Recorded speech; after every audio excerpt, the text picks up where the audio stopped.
Ya, hoy día somos poquitos, pero esto igual va a quedar grabado, así que de mano. Hoy día estamos en la clase número 16 y esta clase, la idea es que sea una fusión entre primero la revisión del ensayo que se hizo la semana pasada y antepasada, me parece, y vamos a avanzar un poco con calor y temperatura, que es lo que partimos la clase pasada, pero nos quedó, o sea, solo partimos un poquito y la clase hoy día vamos a seguir con eso para la próxima, como avanzar más con el tema. Pero hoy día como el foco principal es la revisión del ensayo. Ojalá hayan hecho todos el ensayo. Si no lo han hecho, ya, no van a poder mandarlo al Drive, pero igual se los recomiendo hacer. O sea, si no lo han hecho, pueden ver ahora ver los ejercicios o, eh, no sé, igual después lo pueden hacer, lo pueden descargar, si quieren yo se los mando, aunque deberían tener acceso al archivo igual. Así que hayan hecho el ensayo o no, vamos a verlo. Si no lo han hecho, ojalá háganlo, porque de verdad ya no queda tanto tiempo, ¿no? Oigan, cada vez hay menos tiempo y hacer ejercicios es fundamental, de verdad, es la clave del éxito. Así que partimos. Ya.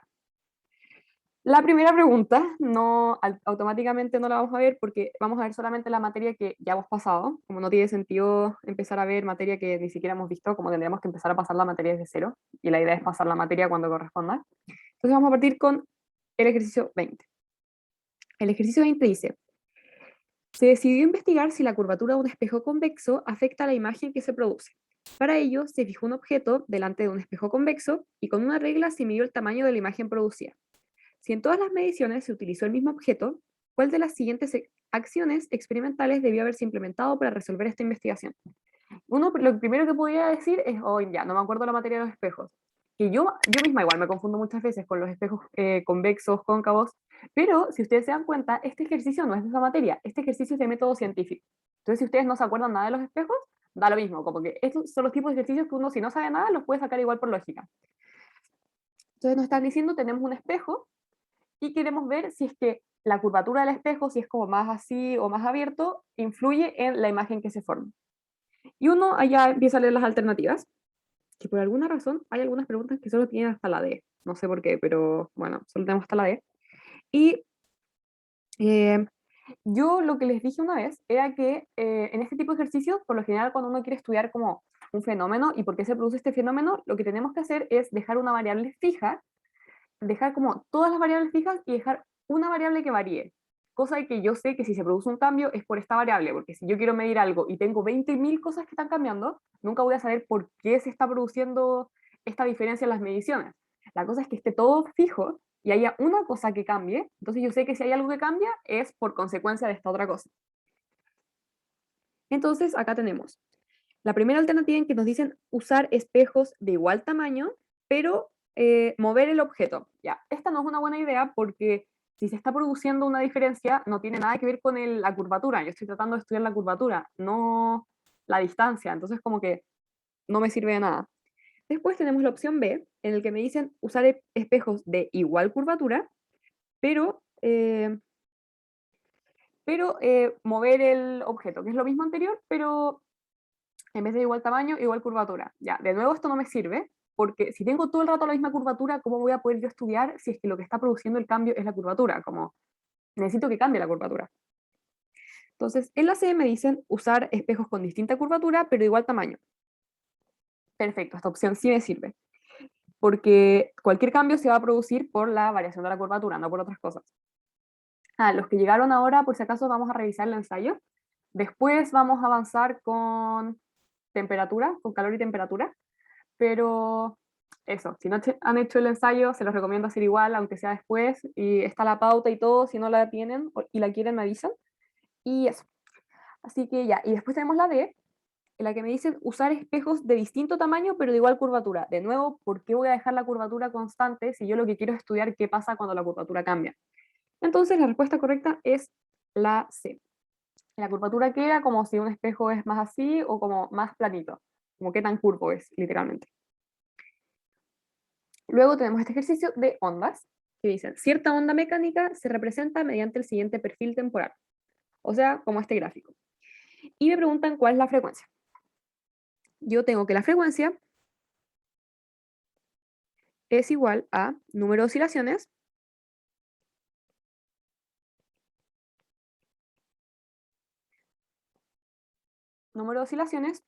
partido en el tiempo. Entonces sería, ¿cuántas oscilaciones tengo? Una oscilación es cuánto se demora la onda en hacer como una onda completa. Entonces acá yo parto en este lugar, parto acá, subo, bajo, y después cuando llego al otro punto, hice una onda completa. Ahí tendríamos una onda completa, y por ejemplo, que ahora andamos con colores 18, ¿cachai? Y después, cuando vuelvo a salir de un punto y vuelvo al punto final, tengo otra oscilación. Entonces acá hay en total 2 oscilaciones. ¿Y cuánto es el tiempo? Se demoró 8 segundos en hacer estas 2 oscilaciones, que esto sería igual a un cuarto. O sea, es la B. Y Hertz, estas son las unidades de la frecuencia. Los que acaban de llegar, sorry a los que ya están acá, pero tengo que decirlo, vamos a estar hoy día viendo la revisión del ensayo de la semana pasada, que si no lo han hecho, todavía yo les recomiendo hacerlo, aunque no lo puedan subir al Drive. Y después vamos a avanzar con calor y temperatura. Así que seguimos. Luego tenemos, bueno, si hay dudas, díganme nomás. Igual estoy avanzando un poco más rápido para que alcanzamos a ver materia, pero cualquier cosa me dicen, me interrumpen nomás, a mí me da lo mismo, yo feliz. Así que seguimos con el ejercicio 22, que dice, una persona está sentada junto a una fuente sonora que genera un sonido de 800 Hz a 400 metros de una superficie reflectora, percibiendo su correspondiente eco 2 segundos de la emisión del sonido. Al respecto, ¿cuál es la longitud de onda asociada a la onda de este sonido? Entonces, ¿qué me están diciendo? Tengo una persona,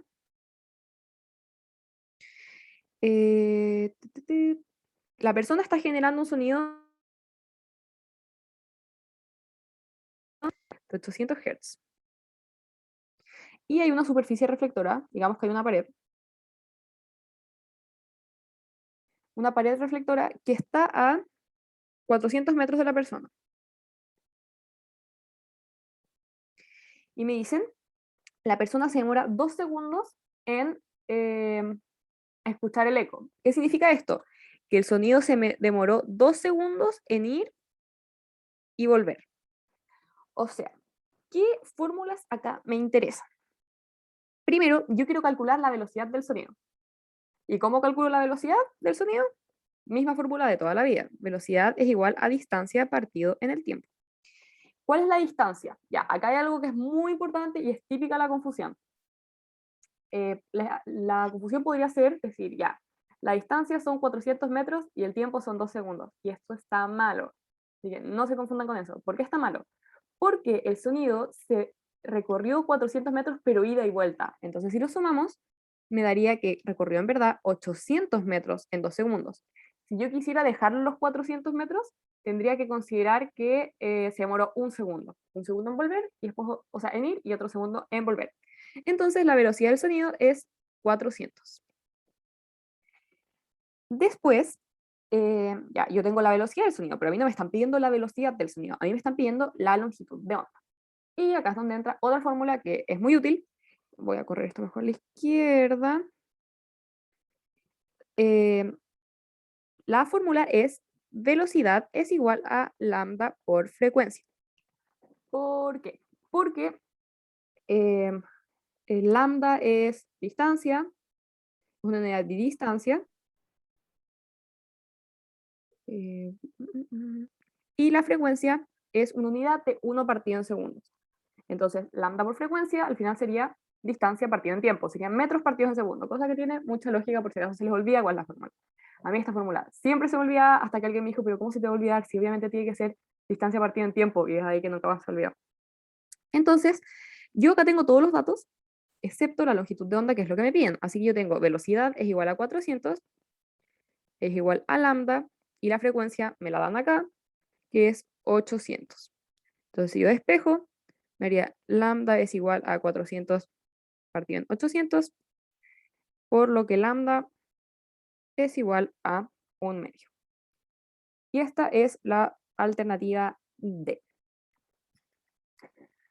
Gente que llegó, estamos en revisión del ensayo de la semana pasada. Si lo quieren hacer, creo que ya no lo pueden subir al Drive, pero se los recomiendo hacer igual, como por su cuenta. Y luego vamos a avanzar con calor y temperatura. Eso. Ya.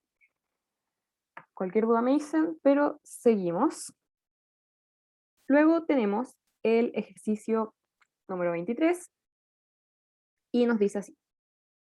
La siguiente figura representa un objeto situado frente a una lente convergente, cuyo eje óptico es W y que tiene dos focos identificados como F1 y F2. Los rayos S y Q provienen desde el extremo superior del objeto. Ya. Ya. ¿Qué me están diciendo? Esta cosa es una lente. Una lente. El eje óptico era como el centro, como si yo tengo un lente así, porque acá me están dibujando el lente como una línea, pero por lo general los lentes son una cosa así o una cosa así. Y el eje óptico, que es W, sería como la línea que pasa justo al centro. Y me preguntan, en el fondo, ¿qué hacen estos rayos cuando pasan por el lente? Y acá, ¿yo qué tengo que hacer? Acordarme de los rayos fundamentales, que no se les puede olvidar nunca, y los rayos fundamentales, en verdad se llaman rayos fundamentales, pero yo les digo así, súper buena forma de acordarse, son paralelo por el foco paralelo y por el eje, por el centro. Esa era la lógica. Entonces, estos rayos a veces es paralelo en dirección al foco, no sé si se acuerdan, paralelo por el foco, pero la lógica siempre es la misma, paralelo por el foco paralelo y por el centro. ¿A qué me refiero con esto? Es que cuando, por ejemplo, yo tenía, ya en esta misma situación, vamos a verlo, tenemos acá el primer, a ver, lo vamos a hacer con esto, tenemos el primer rayo que va paralelo, qué de pana. Tenemos el primer rayo que va paralelo y luego que tiene que hacer de ir paralelo por el foco. Y luego tenemos el segundo rayo que va a ser azul. Tenemos el segundo rayo que va por el foco y después tiene que ir paralelo. Esa es la lógica. Y después estos rayos me sirven muchísimo si es que yo después quiero hacer una aproximación del dibujo que me va a quedar. Entonces, si yo tenía acá una flecha, después como donde estos rayos se intersectan, yo si quiero, si me preguntan, la imagen va a ser de mayor tamaño, menor tamaño, lo que sea, yo después acá dibujo el, la figura al otro lado y me da una súper buena aproximación. Si me queda una cosa por acá, obvio que es de mayor tamaño. Acá, yo diría que estamos por el mismo tamaño, pero es una súper buena forma. ¿Hay alguien en la sala espera? No, acabo de dejar pasar a todos, creo. Así que acá hay alguien. Muchas gracias por avisar. Por si acaso los que llegan, estamos revisando el ensayo, luego vamos a ver calor y temperatura.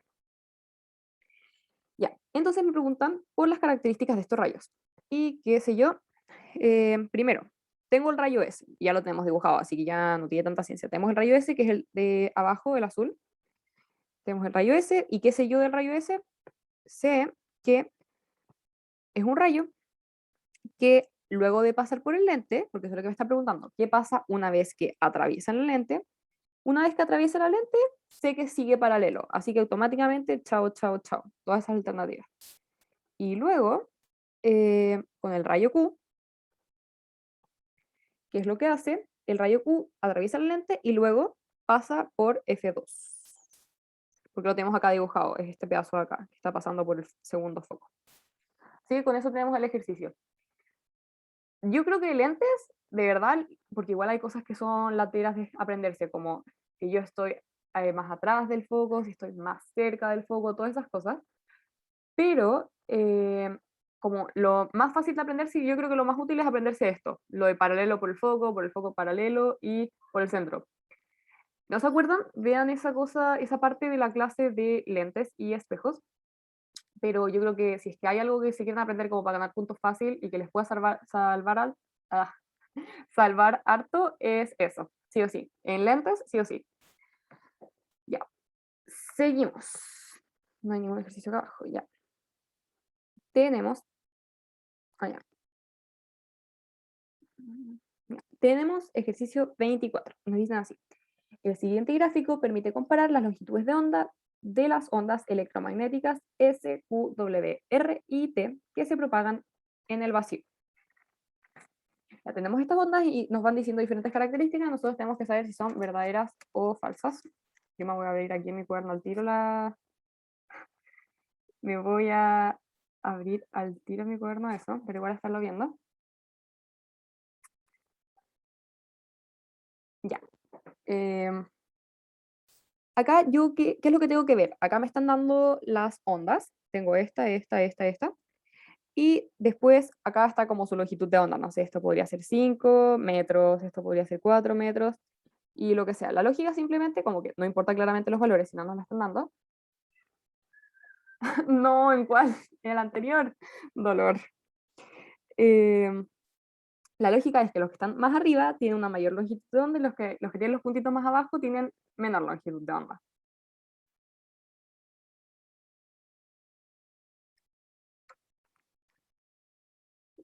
Ya, entonces vamos viendo las afirmaciones. La primera afirmación nos dice, si T está en el infrarrojo, entonces W está en el ultravioleta. Ya. El infrarrojo y el ultravioleta sí tienen relación con la longitud de onda, pero acá yo no tengo cómo saberlo. Como si yo tengo está como la brecha de las luces, como del espectro de las longitudes de onda, y que también van con la frecuencia, tengo acá como baja frecuencia, después acá va aumentando hasta que acá tiene muchísima frecuencia. Ya, no sé si se acuerdan bien, pero tenemos acá, tenemos infrarrojo, después tenemos, y ya tenemos muchas cosas, ondas de radio, bla, bla, bla, bla, bla. Pero acá tenemos un espectro que es el espectro visible. Vale, vamos a hacer un ojo. Luego tenemos, por acá tenemos el ultravioleta, después tenemos los rayos X, los rayos gamma, después acá tenemos microondas, que literalmente son las ondas que ocupa el microondas, después la tele y la radio. Entonces, si nos dicen, si T está en el infrarrojo, entonces W está en el ultravioleta. Ya, acá tenemos la T y acá tenemos la W. Ya, yo no tengo cómo saber esto con estos datos. Tengo a alguien en la sala de espera. ¿Por qué? Porque si T está en el infrarrojo, ya yo me tendría que poner por acá, porque el infrarrojo está como justo ahí debajo, pero tampoco significa que W tenga que estar en el ultravioleta, porque el ultravioleta está por acá, el otro punto podría estar acá, en cualquier lugar acá. Nada dice que tiene que estar sí o sí en el ultravioleta, entonces chao al tiro.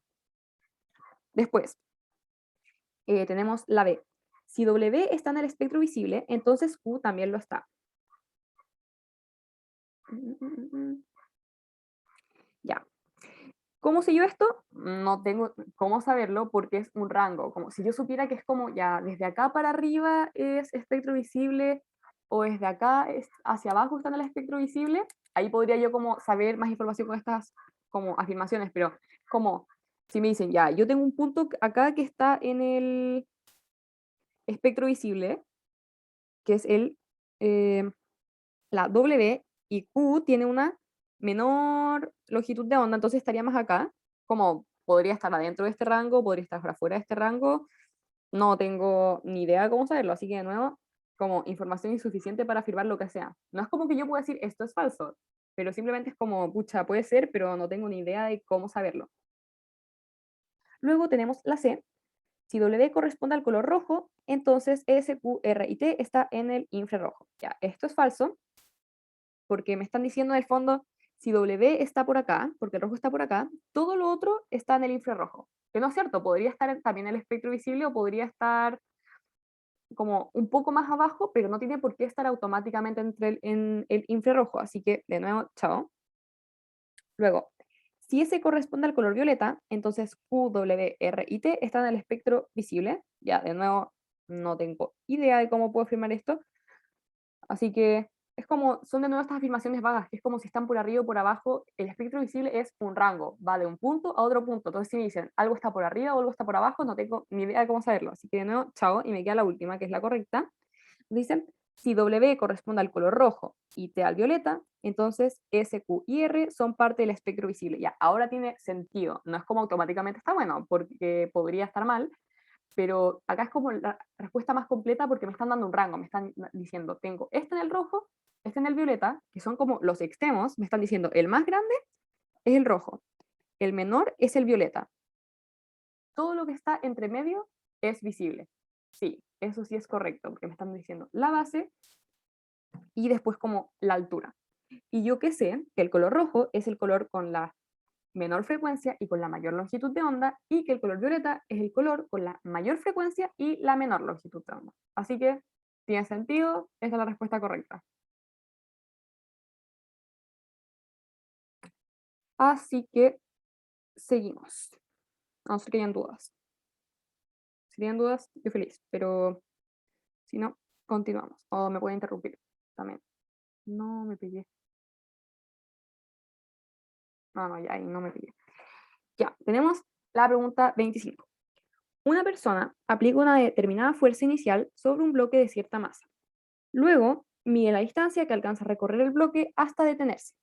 Si repite lo anteriormente realizado en superficies de distintos materiales, aplicando siempre la misma fuerza inicial, ¿cuál de las siguientes preguntas de investigación se responden con este experimento? Ya.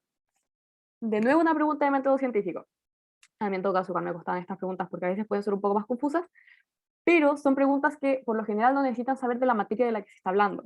Se necesita saber de la materia del método científico, pero no es como que uno diga acá, no sé, la fuerza, y yo digo, oh, esta es como de dinámica. No, esta es una pregunta de método científico. Me pueden hablar de fuerzas, de calor, de lo que sea, pero siempre la lógica es la misma sin importar la materia. La gracia de esto es que alguien que no tenga idea de la materia, o sea, no sé si es como la gracia, pero es bacán, que yo puedo no saber nada de la materia, pero si me acuerdo lo de método científico, que es como, ¿qué es la hipótesis? ¿Qué es una conclusión? ¿Qué es el método experimental? Que con esa información yo sea capaz de responderlo. Entonces, lo voy a leer de nuevo porque como que necesito procesarlo. Entonces, tenemos una persona que aplica una fuerza sobre un bloque de cierta masa. Ya tenemos el bloque de masa y están aplicando una fuerza. Luego le aplica la fuerza y después el bloque sigue como avanzando. Y mide la distancia que se demora el bloque hasta que la velocidad es igual a cero. Ya, ¿qué pregunta podemos responder con este experimento? Ya, primera alternativa. ¿Cuál es la relación entre la fuerza inicial y el material de la superficie? Mm, no, porque la fuerza inicial es la misma, entonces como que no tendría ninguna relación la fuerza con la distancia que recorre. Es como todo el rato estoy poniendo la misma fuerza. ¿Cómo voy a estudiar yo como qué tiene que ver la fuerza con el material? Después, qué raro, este ensayo tiene preguntas con solo 4 alternativas. No sé, curioso, pero bueno. ¿Cuál es la relación entre la fuerza inicial aplicada sobre el bloque y la distancia que alcanza a recorrer? Y ya, de nuevo, no puedo decir qué es la relación entre la fuerza aplicada y la distancia recorrida, porque yo no estoy cambiando la fuerza. Como si yo lo que estuviese cambiando fuese la fuerza y estuviese manteniendo igual la superficie, yo podría decir como, ya, sí, como hago más fuerza, menos fuerza, y ahí voy viendo cómo cambia. Ahí podría decir la relación entre esas dos cosas, pero si yo no estoy cambiando la fuerza, no puedo estudiar qué relación tiene la fuerza con las otras cosas, porque la fuerza está constante. Luego tenemos la C, en la que me dicen, ¿cuál es la relación entre la distancia recorrida por el bloque y el material de la superficie que se desliza? Ya, esto sí, porque yo tengo, esto es lo mismo que les dije antes, que en estas cosas por lo general yo dejo todo fijo y cambio una cosa. Y esa cosa es la que yo estoy estudiando. Entonces, acá yo, ¿qué es lo que estoy cambiando? Yo estoy cambiando el material. ¿Y qué está haciendo este cambio de material? Está haciendo que cambie la distancia que recorre el cuerpo. Entonces, ¿yo qué estudio? Estudio qué relación existe con el material, que es lo que estoy cambiando, en base a la distancia. Si aumenta la distancia, voy a decir, probablemente este material tiene menos roce. Si la distancia es menor, voy a decir, chuta, este material tiene más roce. Y ahí está la lógica. Y después, bueno, igual podemos ver la D porque está mal. Después me dicen cuál es la relación entre la distancia recorrida por el bloque y su masa. La masa no tiene nada que ver acá, porque yo no estoy cambiando la masa no influye en nada, si la masa es todo el rato la misma. Así que estos ejercicios son buenos para ganar puntos, yo creo. Como si, como dense un tiempito para estudiar el método científico, como qué es, no sé, igual a veces les preguntan, ¿qué es esto? ¿Es una hipótesis o es una conclusión o lo que sea? Como uno a veces dice, ah, esto se saca por lógica. Y uno como, todos los ensayos lo tira como diciendo, no, pero esto es súper lógico. Y después uno se da cuenta que lo tiene malo, porque tampoco es llegar y decirlo, igual hay que cachar un poco. Entonces yo les diría, dense su tiempo, vean que en sus ensayos probablemente muchas veces se van a ir equivocados. Yo decía, no, esto es súper lógico, sí o sí es esta. Y después me daba cuenta que lo tenía malo y era como, no. Pero después uno lo estudia y ya cacha. Así que dense un tiempo y si se dieron cuenta acá ya llevamos 2 preguntas de esa misma materia, que no es mucha, ya habrían ganado 2 respuestas correctas, que eso puede ser mucho puntaje. Así que estudienlo, dense su tiempo. Ya, seguimos con la 26. La 26 nos dice así: dos cuerpos se mueven rectilíneamente en el mismo sentido, con rapidez constante pero diferente entre sí. Considerando que al inicio del registro ambos cuerpos están en el mismo punto, ¿cuál de los siguientes gráficos de posición X, en función del tiempo t, representa mejor el movimiento de ambos cuerpos? Ya, esta pregunta es, está muy fácil la alternativa. ¿Por qué? Les podrían haber puesto alternativas mucho más difíciles acá, pero acá es muy fácil decir cuál es la correcta porque nos dicen que parten de la misma posición el mismo tiempo. Entonces, sí o sí tiene que ser esta. Sí o sí tiene que ser esta acá, porque me están diciendo, y también calza con todo el resto, pero esto es muy sencillo, nos dicen eh, que ambos cuerpos están en el mismo punto, parten del mismo punto. Y esta es la alternativa en la que los dos cuerpos parten del mismo lugar. Así que esta es la correcta. Pero igual vamos a ver por qué calzan las otras cosas. Por ejemplo, acá nos dicen, viajan rectilíneamente en el mismo sentido, con la misma rapidez, o sea, los dos cuerpos tienen que tener sus rectas hacia arriba o los dos hacia abajo. No puede ser que uno lo tenga hacia arriba y otro hacia abajo porque ahí tendrían diferentes sentidos. Después me dicen, la rapidez es diferente. Ya, ¿qué es la rapidez en un gráfico de posición versus tiempo? La posición y tengo el tiempo acá. Ya, en estos gráficos, la rapidez es la pendiente.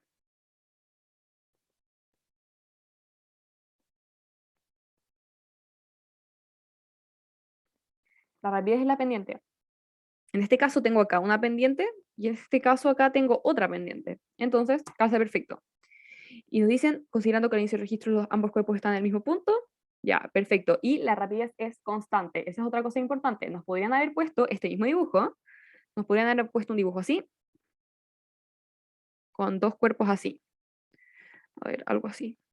Ya, esto también sería un caso en que los dos cuerpos parten desde el mismo punto, los dos cuerpos tienen la misma rapidez, pero los dos cuerpos no poseen rapidez constante, porque la rapidez constante en estos gráficos se ve como una línea recta. Y este caso sería con aceleración. A ver, esto sería un gráfico X versus T y esto sería con aceleración. No se apretan de memoria en todo caso como, cuando la velocidad era constante y una línea recta, porque eso depende del gráfico. En este caso es una línea recta, pero cuando es un gráfico posición versus un tiempo. Pero si tenemos un gráfico que es aceleración versus tiempo o velocidad versus tiempo, todo eso puede cambiar. Pero eso es como lo de las como gráficos que les mostré la otra vez. La vez pasada, en el repaso de cinemática lo vimos y también está en la clase de cinemática mucho más explicado y tiene mucho más sentido. Así que si no se acuerdan de eso, vayan a revisarlo a la clase de cinemática. Seguimos. Ya, 27. Un niño y una niña suben una escalera mecánica que se encuentra detenida. Ya, entonces vamos a hacer el dibujo. Yo les digo, hagan el peor dibujo que puedan. O sea, ni que empiecen a gastar tiempo haciendo un dibujo bonito. De hecho, podrían hacer una línea recta. Yo si estuviese, diría ya, línea recta, persona uno, persona 2. Esa era como mi lógica. Ya, entonces tenemos una persona. Ya, sí. Yo les digo, hagan eso en la prueba, pero yo que estoy acá, voy a hacer algo un poco más decente. No mucho más decente, pero algo más decente para que se entienda más el dibujo. Tenemos una persona que es una niña 0,5 y un niño, o una niña y un niño, ya sí, y un niño a 1. Dicen, ¿cuál es la rapidez relativa? La rapidez relativa es la rapidez que yo tengo respecto al niño. Por ejemplo, si los dos vamos en un auto sentados, en verdad vamos súper rápido porque estamos los dos arriba de un auto, obviamente estamos moviéndonos. Pero nuestra velocidad relativa es cero, porque yo no me estoy acercando ni alejando del niño que está sentado al lado mío en el auto. Entonces me preguntan, ¿cuál es la rapidez relativa entre los niños si los escalones de la escalera comienzan a moverse con una rapidez de 1 metro en segundo? Ya, me da lo mismo. Los escalones de la escalera comienzan a moverse con una rapidez de 1 metro en segundo. Chao. Alto distractor que nos acaban de mandar acá. Porque si es que uno estuviese arriba de la escalera y otro estuviese abajo de la escalera, ya ahí sí nos importa. Pero si los dos están arriba de la escalera, nos da lo mismo. Es como el ejemplo del auto. Si los dos están arriba del auto, da lo mismo qué tan rápido se mueve el auto. A mí me importa la velocidad relativa. Es como, yo cuando calculo mi velocidad, no considero que la Tierra, por ejemplo, si yo considero mi velocidad respecto a un palo y veo qué tan rápido o qué tan lento me estoy acercando a este palo, no empiezo a considerar es que la Tierra se está moviendo a tal velocidad alrededor del Sol, porque a mí no me importa.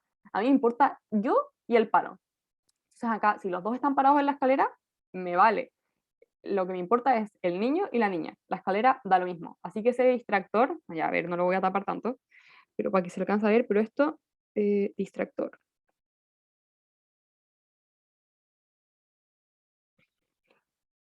Y entonces, ¿cuál es la respuesta correcta?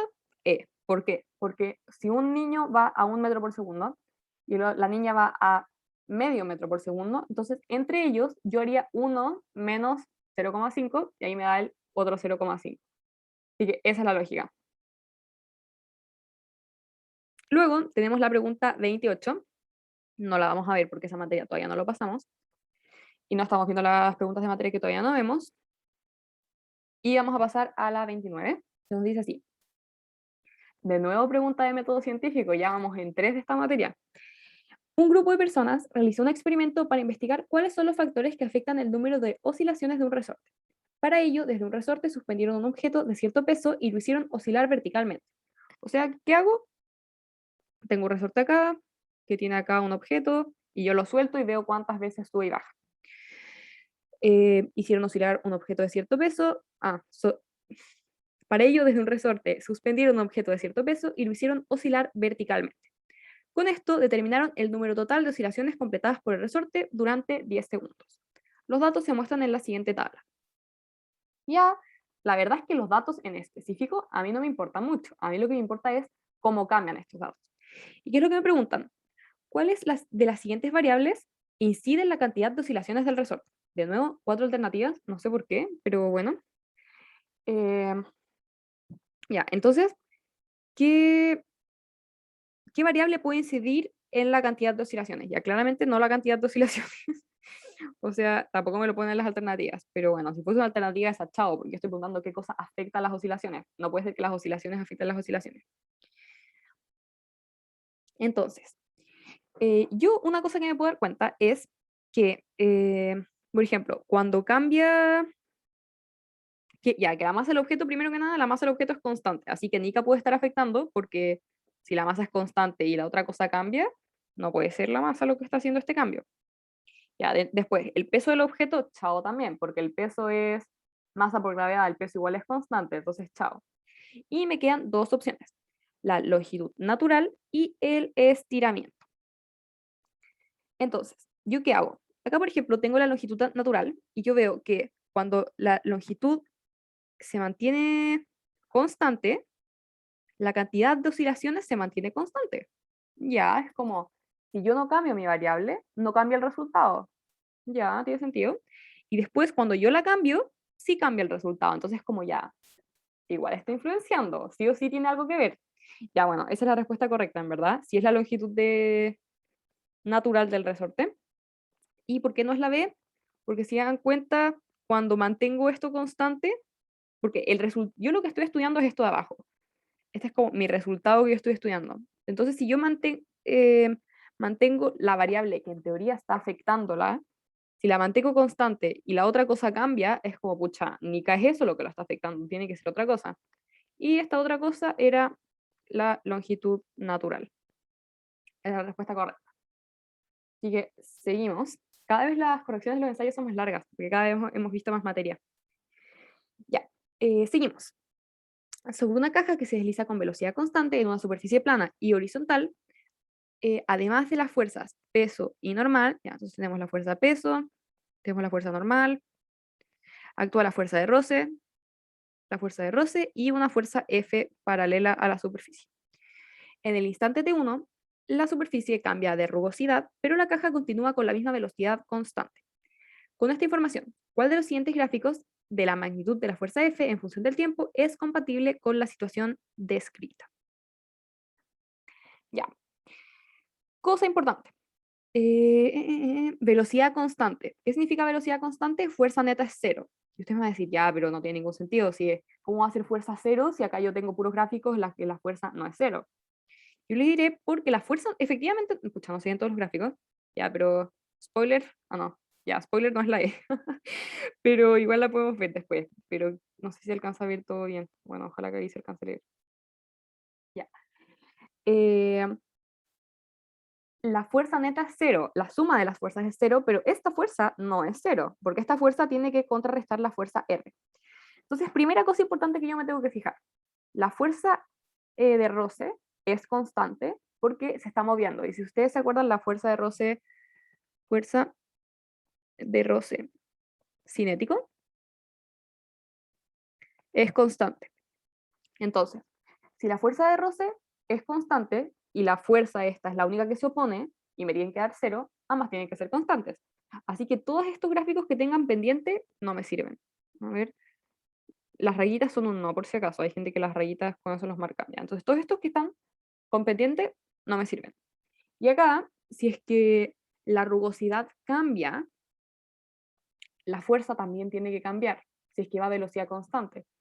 Entonces no me sirve que la fuerza sea todo el rato lo mismo, porque si no, no se mantendría a velocidad constante. Yo necesito que sumen cero todo el rato. Entonces es la B. También no es que este sea el único gráfico, no están diciendo un gráfico que sirva, pero también podría haber sido un gráfico así. A ver, un gráfico así, en el que tengo esto, y después tengo más arriba. También podría haber sido esto, como que la rugosidad hubiese aumentado. Pero nos preguntaban por uno que sirva, no el correcto. No tenemos cómo saber cuál es el correcto. Así que por eso es la B. Después tenemos el epicentro de un sismo, que no lo hemos visto. Así que 31, chao. Ya, y la 32 de nuevo, método científico. Oigan, cuarta de método científico. Yo les recomiendo totalmente mandarle una revisa a eso. Así que la vemos. Una persona mide los volúmenes de golillas y tornillos de metal antes de modificar su temperatura. Luego de calentar dichos objetos por un breve tiempo y registrar su temperatura, obtiene los volúmenes después del cambio de temperatura. ¿A qué componente de la investigación científica corresponde lo descrito anteriormente? O sea, ¿qué cosa del método científico es lo que nos acaban de decir? ¿Qué es el procedimiento? Sí o sí. Porque no es una hipótesis, no estamos diciendo, como yo creo que va a pasar esto, tampoco nos están diciendo, sí, esto pasó por esta cosa. No, este es el procedimiento. Ya, ¿cuál sería un problema? Un problema sería, ya, dada tal situación, se busca estudiar esto porque bla, bla, bla.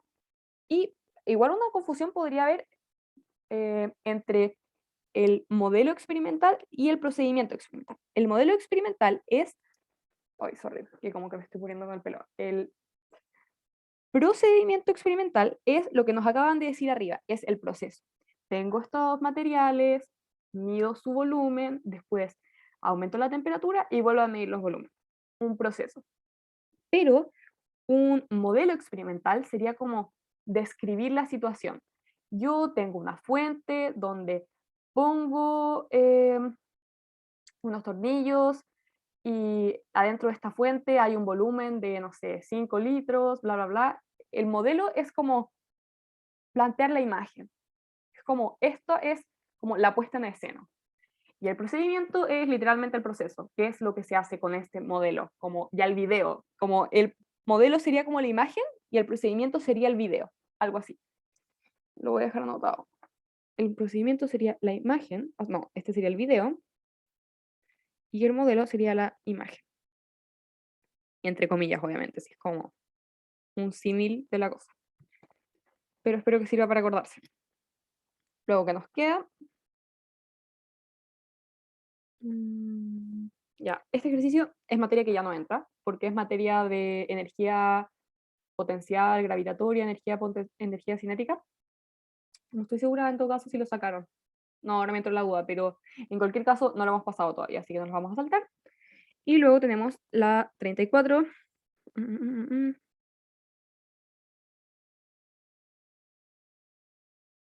Ya, de nuevo, materia que no entra. Ah, y ya estamos, ¿o no? A ver.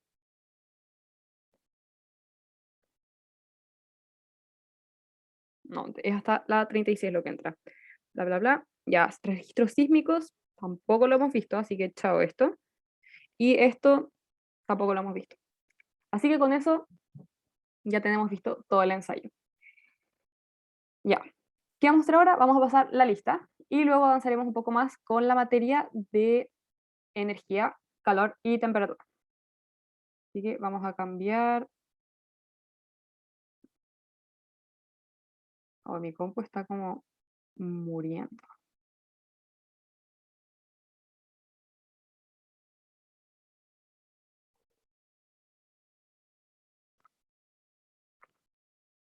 En todo caso, increíblemente la asistencia no estuvo tan mala como yo pensé que iba a estar. Y dije, no, antes del 18 no va a venir nadie, pero igual vinieron, así que me alegro que sean responsables.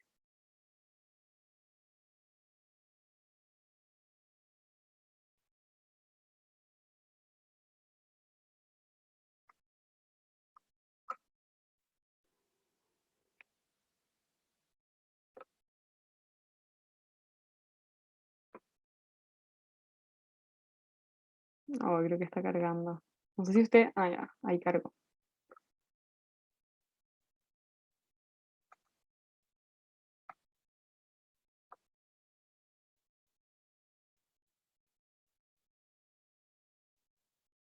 Ah, sí, yo en todo caso la semana pasada no estaba segura si esta clase iban a haber, o sea, si hoy día iban a haber clases, pero sí hubo. No, es que ya estamos en la recta final, oigan, así que vengan nomás. Ahora es cuando más importa venir. Ya,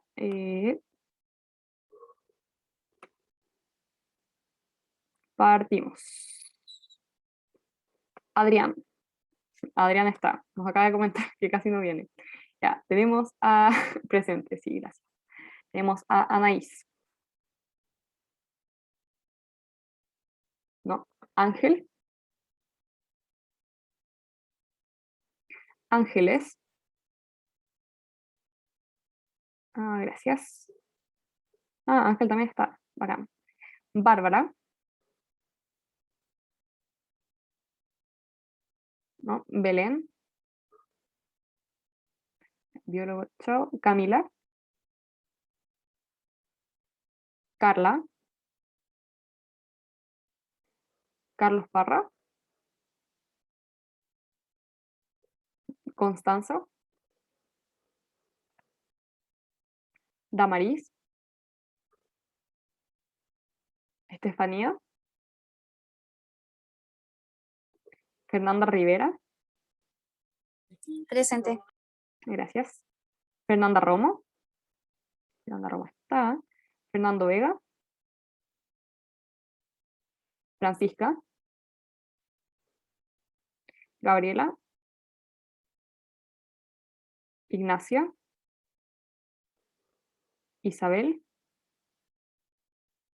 Ivo, Carla, Cristel, Leslie, Leila, Lisette, Lucas, María Paz Campos, Martina,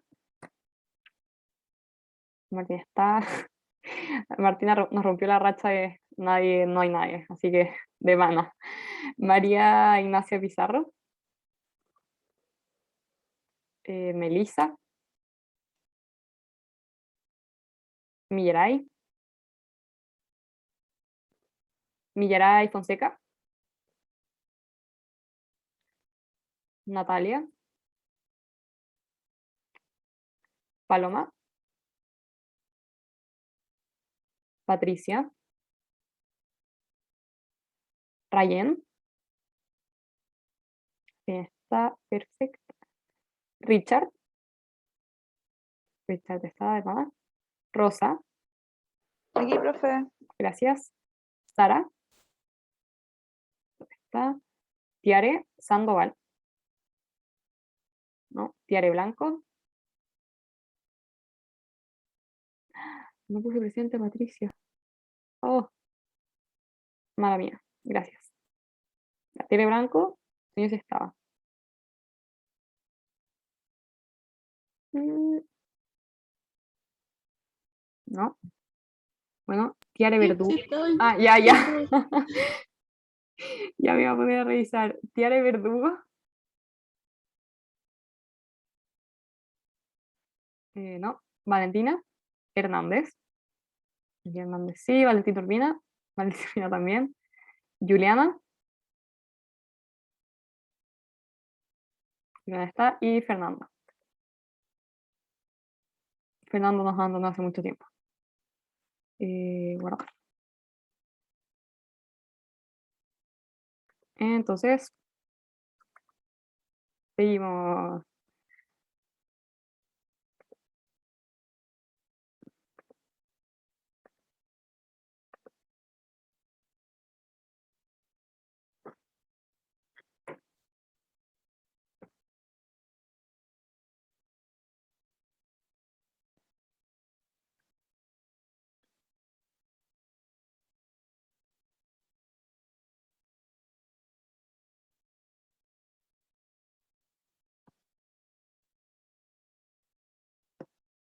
Ya, perfecto.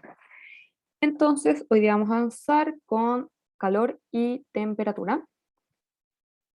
Ya la clase pasada habíamos visto que calor y temperatura eran cosas diferentes, aunque muchas veces creíamos que era lo mismo, y que la temperatura era qué tan frío y qué tan caliente está un objeto, mientras que el calor es una medida de energía en transición y los cuerpos no poseen calor.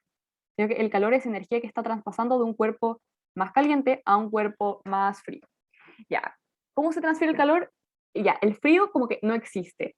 Existe la ausencia de temperatura. Entonces, cuando uno, por ejemplo, abre una ventana y dice, no, que se está, como está entrando el frío, no, eso está mal, como que está saliendo calor. También eso es algo importante, como el frío no existe, solo existe como que hay menos temperatura, pero el calor es lo que hay, como puede haber una transferencia de calor, pero siempre es como calor yendo de un cuerpo a otro, pero no es como que el frío puede ir de un lugar a otro, no, es como el calor está pasando de un cuerpo más con mayor temperatura a uno con menos temperatura, pero el frío no, como que no puede como llegar frío, puede irse calor, esa es la lógica. Entonces, temperatura, qué tan frío, qué tan caliente está el cuerpo, calor, energía que pasa de un cuerpo a otro. Dos cuerpos que yo los junto, uno está más caliente y uno está más frío, y como por la fuerza de la naturaleza, quieren estar a la misma temperatura, entonces el cuerpo que está con mayor temperatura le empieza a traspasar calor al otro hasta llegar a un punto en que los dos están a la misma temperatura. Cuando los dos cuerpos están a la misma temperatura, se dice que los cuerpos están en equilibrio térmico, o sea, misma temperatura, que son sinónimos. Entonces, ¿qué vamos a ver? Primero que nada, los termómetros. Los termómetros nacen porque no nos sirve solamente saber cuándo un cuerpo está más frío y cuándo un cuerpo está más caliente comparando dos objetos. Necesitamos, para que sea una verdadera como magnitud física, necesitamos medir la temperatura, como de forma concreta. Entonces hay diferentes formas de medir la temperatura. Se ocupan diferentes métodos, pero por lo general nos basamos en la dilatación y la contracción de los objetos. En el primer caso tenemos los termómetros líquidos, que es que ponemos adentro de un tubito un líquido, un líquido que se dilata. Por lo general se ocupa el mercurio porque como, es un material que no moja el vidrio, que eso puede afectar como el termómetro, tiene que ser un, un líquido que tenga alta, como que se expanda harto para que sea más fácil medirlo, que tenga un alto rango de temperaturas en las que se dilate. Básicamente, mercurio es como el mejor líquido para esto. ¿Y qué hacemos nosotros? Relacionamos la altura del objeto, como la altura a la que llega el líquido con un número. Las escalas de temperatura se hacen así. Yo digo ya, a esta altura son 100 grados, a esta altura 0 grados. Entonces ahí yo llego y hago las rayitas. Eso es lo que se hace. Entonces, sí, sí, ya, cuando el líquido está a esta altura, esto significa que está a 100 grados. Y eso, o 50 grados, lo que sea. Y eso que se hace con diferentes mediciones y se estudia hasta que se define que, dependiendo de cuánto líquido sea el termómetro, cuál va a ser la altura. No es como que en todos los termómetros va a ser a 20 centímetros esta temperatura. Igual depende del líquido que se ocupe, porque el mercurio es el que casi siempre se ocupa, pero igual podría ser otro. Y depende de cuánto líquido hay, diferentes factores. Pero esa es la lógica. Después tenemos el termómetro clínico. Oigan, por si acaso, los termómetros, según yo, es importante saberlos, es importante saber la lógica, pero veo difícil que les pregunten ya, ¿qué es un termómetro clínico? No, no creo que pase eso, pero igual es importante que sepan la idea de los termómetros, que es esto de dilatar y contraer los materiales. No es necesario que sepan todo de memoria, pero sí que cachen, como porque eso sí o sí les va a importar. Ya, después tenemos el termómetro clínico, que es un tipo de termómetro líquido que igual ocupa un líquido, la misma lógica que el otro, pero acá la lógica es que registre la temperatura máxima del cuerpo. Entonces, como que está diseñado de tal forma que cuando el líquido llega a como a un punto, no se devuelva solo, cosa que ya yo me tomo la temperatura y después saco el termómetro y al tiro empieza a bajar, bajar, bajar, bajar, porque obviamente está en otro ambiente y el líquido empieza como a bajar, porque se empieza a contraer. Ya, la lógica, estos termómetros están diseñados para que esto no pase. Onda, llegan a una temperatura y después no se devuelven solos. Por eso siempre es típico que hay que pegarles a los termómetros para que baje el líquido adentro. Entonces hay que hacerlas así para que baje el líquido y después yo lo pueda volver a hacer subir con más temperatura. Pero no van a empezar a bajar de la nada, porque están diseñados de una forma especial para que esto no pase y el líquido le cueste devolverse. Luego tenemos otros tipos de termómetros que son menos comunes, que serían, por ejemplo, el termómetro de gas. El primer ejemplo, que lo que hace es, como lo mismo que el líquido, ver el volumen y cómo se contrae y cómo se expande, pero ya no estamos trabajando con el líquido, sino que estamos trabajando con un gas. Luego tenemos el termómetro de radiación, que ahora está como súper, hiper, mega de moda con el coronavirus, que lo que hace es medir la energía que irradian los cuerpos. Los cuerpos irradian temperatura, o sea, irradian calor, que es energía, no temperatura.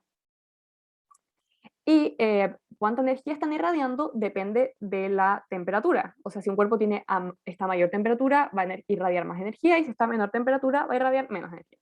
Entonces, esto es como el método perfecto para tomar la temperatura si uno no quiere contacto.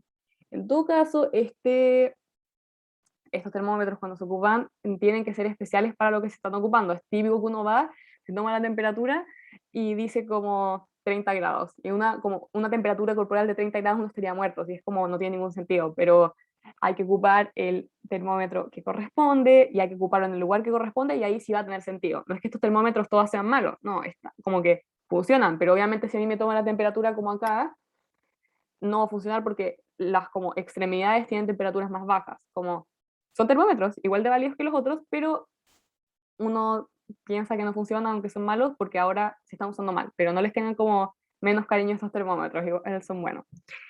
Luego tenemos los termómetros bimetálicos y ¿qué es lo que hacen? Se basan en el encurvamiento de láminas que están pegadas. Esto igual lo vamos a ver después, pero esto es como lo típico que tengo una lámina acá de un material y tengo acá otra lámina de otro material. Y tengo un material que, por ejemplo, un material que se dilata más fácil que el otro. Entonces, dependiendo de cuál es el material que se dilata más fácil y cuál no, puede que esto se curve así. Chuta, que me quedó feo. Ya, puede que esto se curve así. Ufa, ya, que se curve como así. O puede que se curve para el otro lado. Y eso es lo que como mide este termómetro para ver la temperatura. Obviamente, estos termómetros hay que hacerlos de antes y definir las cosas bien y lo que sea, y hacer los estudios correspondientes para que como que el termómetro pueda decir, ah, ya, cuando se inclina tantos grados, entonces está la temperatura. Todo esto se estudia antes, obviamente, y está todo bien hechito para que funcione. Ya, eso es como lo general de termómetros. Mucho más que eso no es necesario saber. Lo que sí es más importante saber son las escalas termométricas. Si puse presenta a Bárbara, creo que sí, creo que sí. Pero si alguien tiene la duda o alguien llegó después, dígame y lo dejo anotado al tiro para después revisarlo. Pero voy a dejar anotada a Bárbara. Ya, perfecto. Porque la lista ya quedó pasada.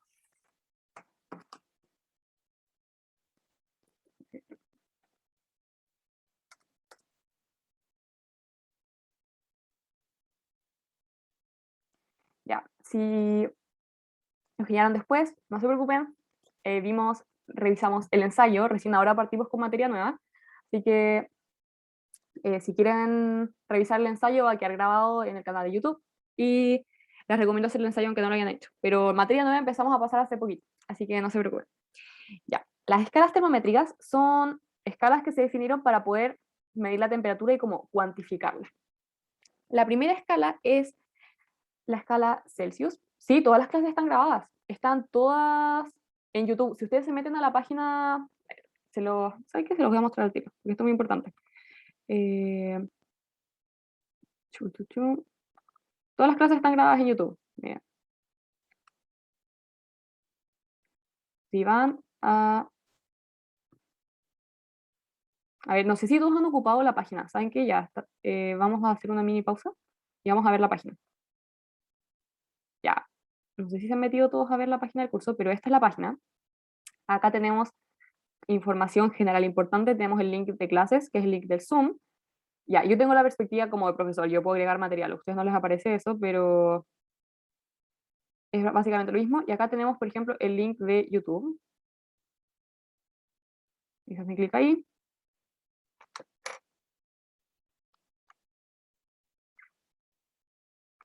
La única clase grabada que no está es la primera, si se fijan parte de la 2, porque yo tengo todas las clases vistas porque siempre las estoy revisando.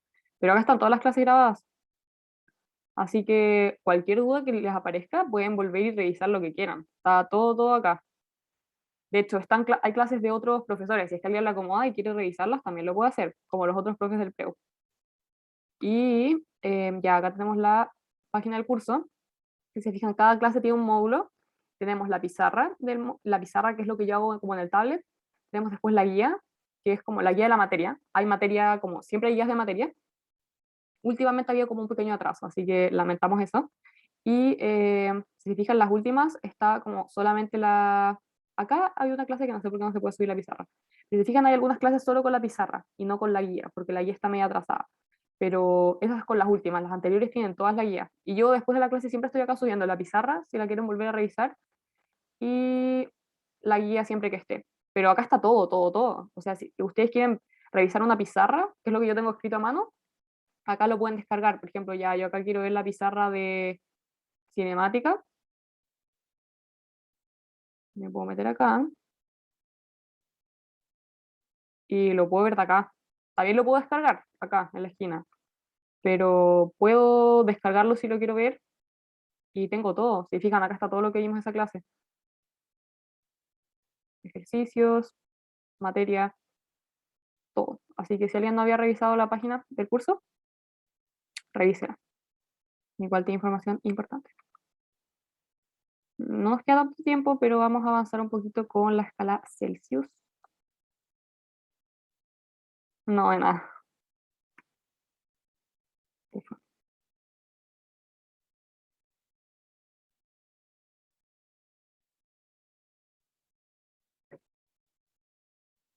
Como se demora un poquito en cargar el iPad. Siento que hoy día he ido muy rápido, pero de verdad no nos podíamos atrasar. Lo lamento, de verdad, porque es una lata cuando uno va muy rápido, pero prefiero ir un poquito más rápido y que lo puedan revisar a que nos quede materia sin ver, que eso sería más dramático. Ya, entonces la primera escala es la escala Celsius y es la escala más usada como internacionalmente, casi que todos los países ocupan como la escala Celsius como escala por default. ¿Y cómo se llegó a esta escala? Porque todas las escalas, vamos a ver tres escalas, que es la escala Celsius, Kelvin y Fahrenheit.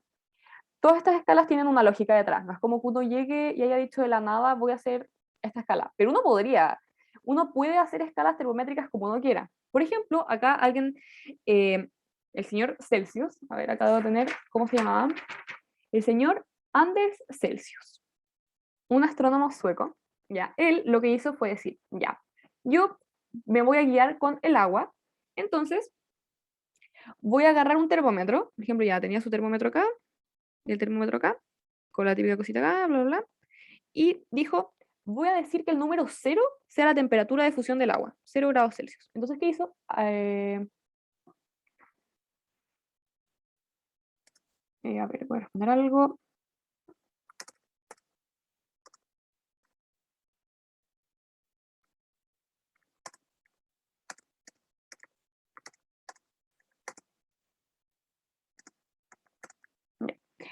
Eh,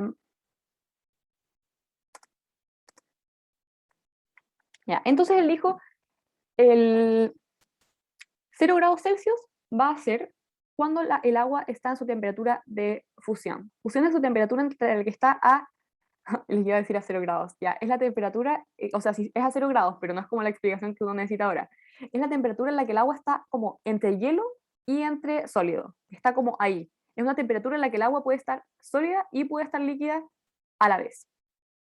Entonces él dijo, ya, voy a agarrar mi termómetro y lo voy a meter agua que esté a esa temperatura, como media líquida, media sólida. Entonces agarró agua, le puso hielo, dejó un rato ahí y midió la temperatura y se dio cuenta que la rayita de mercurio llegaba hasta acá. A ver, otro color, llegaba como hasta acá. Entonces dijo, ya, acá voy a decir yo 0 grados. Chao. ¿Qué es lo que uno podría hacer? Está súper bien lo que él hizo. Luego dijo, ya, yo voy a querer, ahora voy a tomar la temperatura del agua en ebullición, que es cuando el agua está hirviendo. Y dijo, estos van a ser 100 grados. Números súper bonitos, así que se aprecia. Entonces dijo, ya, entonces se dio cuenta que el mercurio llegaba hasta ahí, dijo, ya, estos van a ser 100 grados. Y voy a dividir esto en 100 pedacitos. Y esa va a ser la escala. Buenísima escala. O sea, hasta el día de hoy, ¿que esto cuándo fue? Este señor vivió entre 1701 y 1744. Ya, ahí definió esto, que se le ocurrió, y hasta el día de hoy se ocupa. Y es la escala, según yo, sí o sí es la mejor escala. Y listo, eso es todo lo que hizo. Y por eso igual se llama escala centígrada, porque es de 100 grados. Centígrada tiene sentido. Y otra cosa importante es que en esta escala se habla de grados Celsius. No sea, porque a diferencia de otra escala que vamos a ver después, no se dicen los grados. Acá sí se dicen los grados, se habla de grados Celsius. No se dice esto está a 15 Celsius. No, no, se dice grados Celsius. Lo típico de toda la vida. Luego tenemos la escala Kelvin. Escala Kelvin o escala absoluta. Ya. Esta es la escala más usada en el mundo científico. Como nadie en las noticias va a decir, la temperatura de mañana es de, no sé, 100 grados Kelvin. No. Kelvin se ocupa, pero en el mundo científico, muchísimo. Yo ahora en la U he tenido, como tuve un ramo que ocupaba hartas fórmulas con temperatura y siempre las fórmulas están en Kelvin. Hay que pasar todas las cosas en Celsius a Kelvin. Entonces, nuevamente la pregunta, ¿cómo se llegó a esta escala? Y acá hay otro señor que se llamaba William Thomson, primer varón Kelvin. Ya, este es un señor ya, este es un señor británico. Dato freak, ya.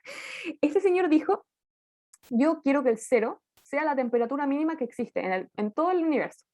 Y quiero buscar la temperatura máxima. Y esa va a ser, no sé, pongan que dijo, quiero que sea 100 o 10 o lo que sea, pero dijo, quiero encontrar la temperatura mínima y temperatura máxima en el universo. Y de ahí hacer mi escala. Ya, el señor lo que hizo fue empezar a investigar para encontrar estas temperaturas y se dio cuenta que la temperatura máxima no existe. No existe una temperatura límite. Escucha, no sé, tal vez en 1 millón de años alguien descubre que sí, pero por lo menos según la información que sabemos hoy día, la temperatura máxima no existe. Siempre los cuerpos pueden estar a mayor temperatura. Pero el señor se dio cuenta que sí existe una temperatura mínima. Y a esta temperatura él la llamó el cero absoluto. Por eso la escala absoluta. Y el cero absoluto son 0 Kelvin. Mucho sentido. 0 Kelvin. Ya. Otra cosa importante. En Kelvin, ahí es donde sí es importante. Se habla de Kelvin, no de grados Kelvin. Poner esto, grados Kelvin, está malo. Kelvin es solo Kelvin. ¿Por qué? La verdad es que no tengo idea. Pero si ustedes andan diciendo por la vida grados Kelvin, el mundo científico llorará. Se morirá un gatito científico. A ver. Entonces, el señor dijo, ya, la temperatura más baja va a ser 0 Kelvin. Y esta temperatura en grados Celsius, si uno hace la conversión, son menos 273,16 grados. ¿Y cómo llegó este señor a esta temperatura? Hizo un cálculo con diferentes gráficos, hizo una aproximación y llegó como con diferentes cálculos a la conclusión de que esta es la temperatura más baja. Y está como súper, hiper, mega justificada su teoría. O sea, sí o sí está buena. Pero nunca se llegó a esa temperatura. Nunca ha logrado alguien llegar a una temperatura tan baja. Así que es la temperatura teórica más baja, pero no la temperatura más baja a la que se ha llegado. Eso. Esa es la información importante de Kelvin. Nos quedó, o sea, como sin ver la escala Fahrenheit, pero lo dejaremos para la próxima clase. Y nos queda 1 minuto, así que les dejaré este Prewin. No sé si ustedes saben, pero este bonito se llama Prewin y es la mascota del Preu. Les dejo un Prewin 18. Esta es la mascota. Esa fue la clase de hoy entonces. terminamos perfecto a la hora, que es una lata quedarse ya 3 minutitos más tarde, 5 minutos más tarde. Y eso fue la clase de hoy. Nos vemos. Que estén muy bien. Chao, profe. Chao. Que estén bien. Feliz 18 a todos. Nos estamos viendo. Igual bailar ta jueguita. Muchas gracias, a usted igual. Lindas fiestas para Chao. todos.